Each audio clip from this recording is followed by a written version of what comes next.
Thank you and welcome to the show this morning. The topic this morning is APHIS House, a transitional housing and learning center, and we're talking to the president and executive director as well as the founder of APHIS House, Mr. James Settles.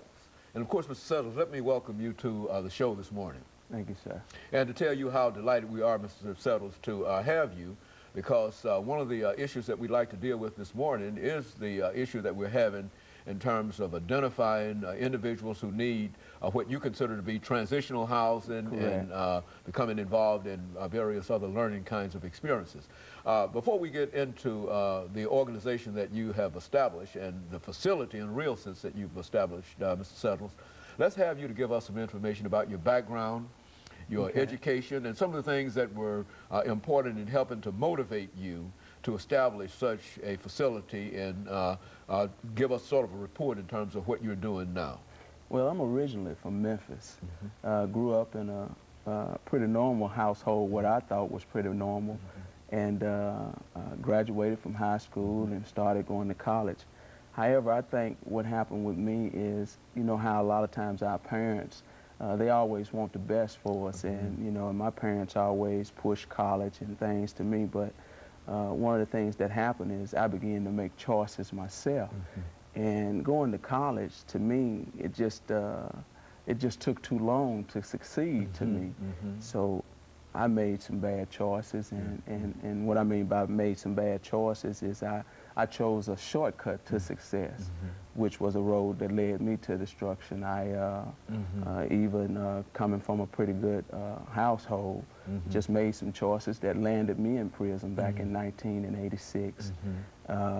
Went to prison, and one of the things that really dawned on me when I did go to prison is I really believed in my heart that I wasn't just so much of a bad guy or ignorant, so to speak, but it's just some about the choices that we make in this life that that there's consequences to them. And so after going to prison, I stayed in prison actually over 8 years, and I always had this messed up mentality, and I believe a lot of it was because of the people that I kind of hung around. When I say that shortcut to success, a road to destruction, I felt like why should I work for some white folks when I can hustle and make money? But it didn't dawn on me that when you are thinking in a dysfunctional manner about whether it's making finances, it can do some serious damage. And what I call serious damage is I wasn't going to work for white folks for minimum wage, but yet I go to prison and stay over 8 calendar years and work for 50 cents an hour. So, you know, in that respect, I was thankful today that that I was able to put that behind me and go forward. And for as my family, I came from a pretty good family, what I call a pretty good family. But one of the things that I believe happened even in our families is that you have to be properly taught how to really live a correct life. And what I mean by a correct life is you have to be taught good work ethics. You have to be taught even how to think properly, because those things just don't happen automatically.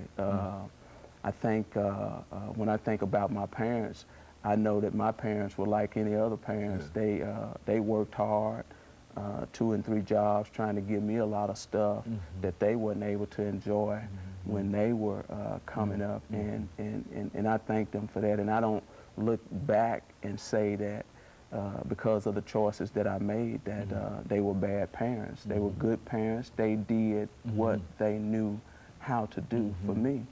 And in accepting that today, one of the things that really I think about a lot is the last time that I got in trouble. You know, my parents was like, you're on your own, buddy, you know, and I was very upset at that.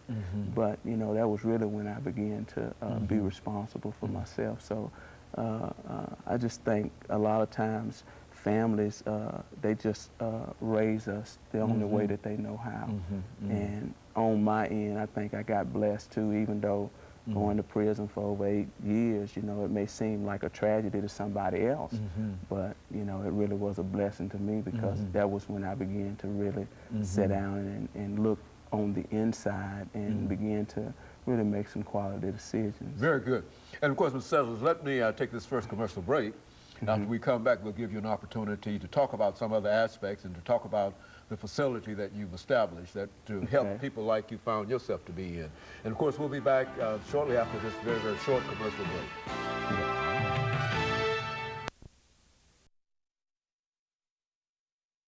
We're talking to Mr. James Settles.